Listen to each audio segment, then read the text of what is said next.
हर दिन शुरू होता है नई उम्मीदों, नई जिम्मेदारियों के साथ और ख़त्म होता है कर्म फल और अपनी सीख के साथ में। जी हाँ, तो आज फिर एक नए दिन की शुरुआत कर रही हूँ आप सबके साथ में। सुबह-सुबह का वक्त है और आज के वीडियो में आप सबके साथ में शेयर करूँगी अपना डेली रूटीन के साथ-साथ घर की कुछ डिक्लटरिंग कर रही हूँ, यानी कि घर के अंदर थोड़ा-सा स्पेस बना रही हूँ।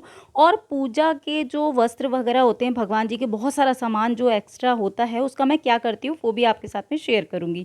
तो सुबह-सुबह ये एक रिचुअल है, थोड़ी-सी एक्सरसाइज़, थोड़ा-सा वार्म अप करने के बाद में घर की साफ़-सफ़ाई करती हूँ, डस्टिंग वगैरह करने के बाद में पूजा करना एक डेली का नियम है।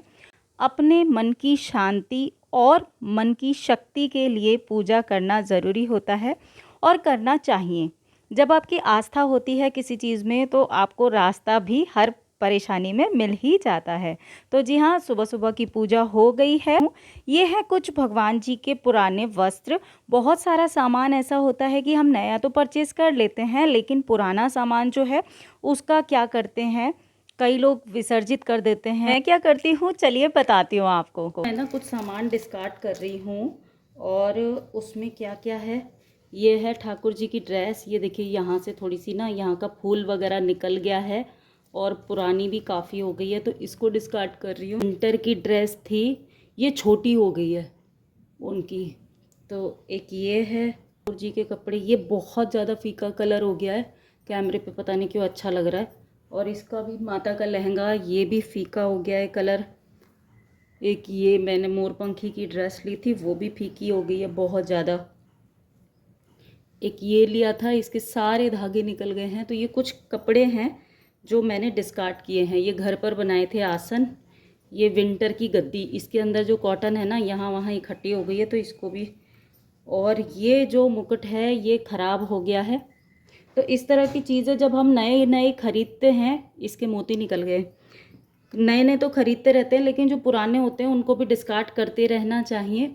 ये देखिए इसका वो निकल गया है, ये भी सारी इसकी पॉलिश उतर गई है। तो इस तरह की चीज़ें ना, पुरानी पुरानी चीज़ें मैं डिस्कार्ड करती हूँ। तो इनका क्या करूँगी, इनको मैं क्या करूँगी, पंडित जी को दूंगी। पंडित जी क्या करते हैं, जो वस्त्र हैं वो तो जैसे गड्ढे में दबा देते हैं मिट्टी खोद करके, या प्रवाहित करना तो देखिए आजकल सही नहीं है, नदियों को ख़राब करना तो अभी ठीक नहीं रहेगा। तो इसलिए इन कपड़ों को, वस्त्रों को तो मैं ऐसे करके कर लूँगी, ये जो पुरानी चीज़ें हैं। और ये आभूषण भी।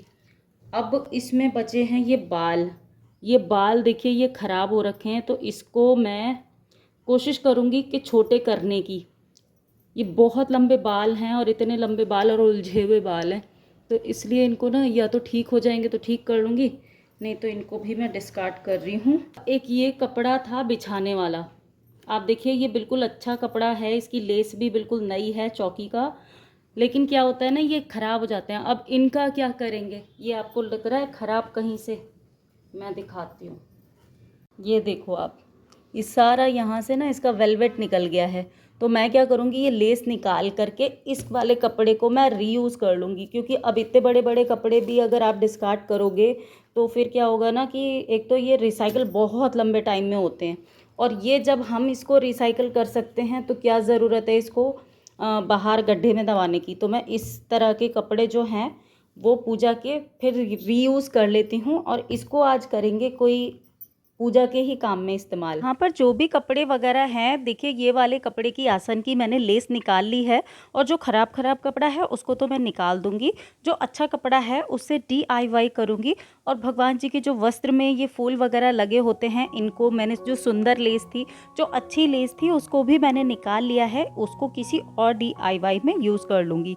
तो जो वस्त्र हैं उनको तो पंडित जी को दे दूँगी। पंडित जी क्या करते हैं, अच्छे से उनको जहाँ पर मंदिर का बाकी का सामान जाता है विसर्जित होने, या फिर वो जो करते हैं उनको कुछ दक्षिणा के साथ में ये सामान दे दिया जाता है, तो वो अपने पूजा के मंदिर वाले सारे सामान के साथ ही इसको भी कर देते हैं। वैसे पंडित जी ने हमें बताया है कि आप जो बत्तियां वगैरह होती हैं, हम डेली की धूप बत्ती, अगरबत्ती वगैरह जो भी उसकी राख वगैरह निकलती है, या बत्तियां वगैरह जो होती हैं, उनका क्या करते हैं, तो उन्होंने उसके लिए भी एक तरीका बताया है, क्योंकि बहुत सारी जगह पर ऐसे दबाने वगैरह की सुविधा भी नहीं होती है।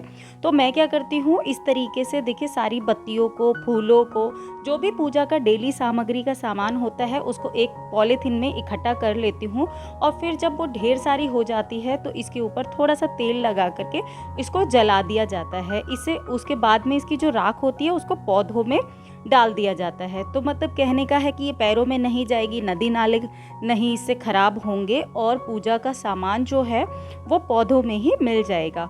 जो मूर्तियाँ वगैरह हैं उनको किसी पेड़ वगैरह के नीचे ना रख करके, जो पुरानी खंडित मूर्तियाँ होती हैं उनको भी कहीं दूर एकांत वाली जगह में जा करके उसको भी इसी तरीके से दबा देना चाहिए।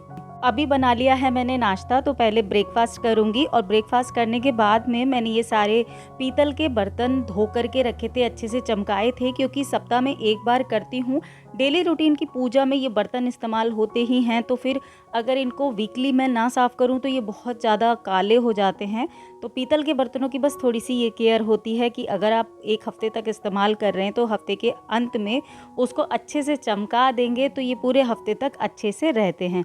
तो मैंने क्या किया, अभी इनको पीताम्बरी पाउडर से अच्छे से वॉश कर दिया, और उसके बाद में धूप में सूखने के बाद में कपड़े से पोंछ करके रख दिया है। इससे इसके ऊपर स्टेन वगैरह नहीं पड़ते हैं। अगर गीले बर्तनों को ही ऐसे रख देते हैं तो पानी के जो दाग रहते हैं ना वो काले हो जाते हैं बर्तनों के सूखने के बाद में, जो कि देखने में बहुत खराब लगते हैं। उरली वगैरह या ये ग्लास वगैरह तो डेली भगवान जी के भोग में इस्तेमाल होते ही हैं। ये एक ब्रास का एक डब्बा है जिसमें मैं भगवान जी का भोग रखती हूँ। आज शाम को भोग बनाना है, इस करके मैंने इसको भी चमका दिया। गणपति उत्सव आने वाला है और उससे पहले आज मैं सुबह से घर में बहुत ढेर सारी सफाई में लगी हुई हूँ।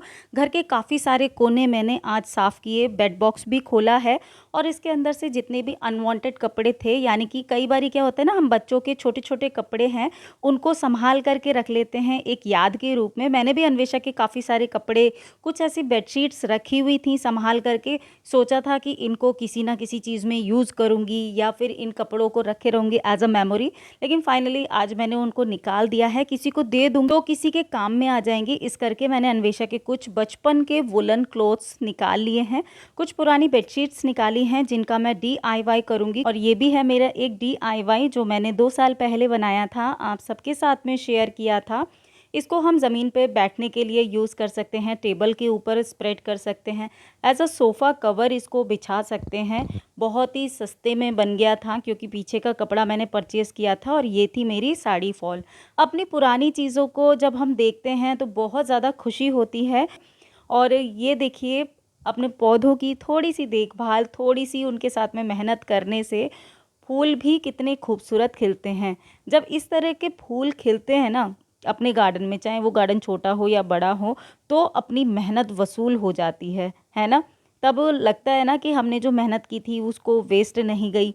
तो जब भी मेरा मन कभी थोड़ा थकावट होती है या अच्छा नहीं फील होता है, मन होता है ना कभी डाउन फील होता है किसी किसी दिन, तो उस दिन थोड़ा टाइम मैं अपने इस गार्डन में बिताती हूँ। और आज तो मौसम भी बहुत अच्छा था, सुबह से बिल्कुल ऐसा लग ही नहीं रहा था कि धूप निकली है। धूप निकली ही नहीं थी, ठंडी हवा चल रही थी, मौसम थोड़ा ठंडा था। घर हो, गार्डन हो या मन हो, जब तक इनको खाली नहीं करते रहेंगे तब तक इसमें नई चीज़ें कैसे आएंगी। इसलिए टाइम टाइम पर इनको डीक्लटर करते रहना बहुत ज़रूरी होता है। इसीलिए आज मैंने भी त्योहार के बहाने ही सही घर में काफ़ी सारा डीक्लटर किया। गणेश चतुर्थी के आने से पहले घर में डीक्लटरिंग और क्लीनिंग का काम मैं थोड़ा बहुत कर रही हूँ, और शाम का वक्त हो गया था तो अभी आज मुझे बनाना था, जैसे कि मैंने सुबह में बताया था कि भगवान जी के लिए भोग बनाना था, तो मैं बना रही हूँ यहाँ पर बेसन के लड्डू। जैसा कि मैं कई बार बता चुकी हूँ, मैं एक साथ नहीं बनाती, थोड़े थोड़े करके ही बनाती हूँ। जब ख़त्म हो जाते हैं तो फिर फ्रेश बना लेती हूँ। एक तरफ बेसन के लड्डू बन रहे, दूसरी तरफ खीर बनाने के लिए रखी है, और एक तरफ चाय बनाई है मैंने। इस टाइम पर थोड़ा सा ये होता है, जो भी ग्रॉसरी वगैरह रिफ़िल करनी होती है, जो भी स्नैक्स वगैरह रखने हैं, छोटा मोटा पेंडिंग काम जो होता है वो इस टाइम पर मैं करती हूँ। और इसके बाद में आज मुझे ये सारे काम निपटाने हैं, और अन्वेषा की फरमाइश है कि मलाई कोफ्ता मैं बनाऊँ आज, तो अभी उसकी भी तैयारी करूँगी। तो बस भोग बनाने के बाद में पहले मैं पूजा करूँगी और उसके बाद में बनाऊंगी ये सारी चीज़ें। घर में यूँ तो अनगिनत काम हैं, लेकिन प्लानिंग के साथ पे चलने पर आपको कभी भी दिक्कत का सामना नहीं करना पड़ता है।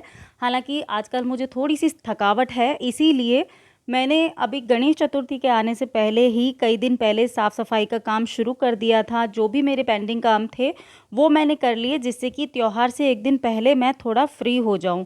तो ये देखिए, यहाँ पर मेरी खीर भी बन गई है, पूजा कर चुकी हूँ मैं, और मैंने लड्डू भी बना लिए हैं।